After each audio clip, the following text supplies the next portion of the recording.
নবীজি সাল্লাল্লাহু আলাইহি ওয়াসাল্লাম বলেন, আমি সবার আগে হাউজে কাউসারের কাছে গিয়ে আমি আমার উম্মতির জন্য অপেক্ষা করতে থাকব, আর মানুষ আমার সামনে দিয়ে চলে যাবে হেঁটে।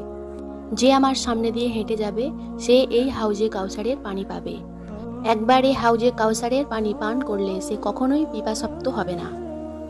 নবীজি সাল্লাল্লাহু আলাইহি ওয়াসাল্লাম বলছেন, এরপর আমার এবং তাদের মধ্যে, আমার উম্মতের মধ্যে একটা পর্দা পড়ে যাবে। এরপর নবীজি সাল্লাল্লাহু আলাইহি ওয়াসাল্লাম বললেন, তারা তো আমার উম্মত, তাদের এবং আমার মাঝে কেন পর্দা পড়ে গেল? তখন নবী সাল্লাল্লাহু আলাইহি ওয়াসাল্লামকে বলা হবে, আপনি জানেন না এরা সেই উম্মত।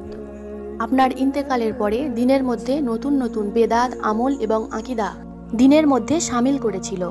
রাসূল সাল্লাল্লাহু আলাইহি ওয়াসাল্লাম তখন বলবেন, দূর হয়ে যাও তারা আমার চোখের সামনে থেকে, যারা আমার পরে দিনকে পরিবর্তন করেছিলে। তাই সেদিনে আমরা কতটাই না অসহায় হব এরকম ব্যক্তি যারা দিনকে, নবীর চলে যাবার পর আমরা দিনকে পরিবর্তন করে নিজেদের মতো প্রচার করতে থাকি। আল্লাহ এইসব মানুষ থেকে আমাদেরকে বাঁচার তৌফিক দান করুক, আমিন।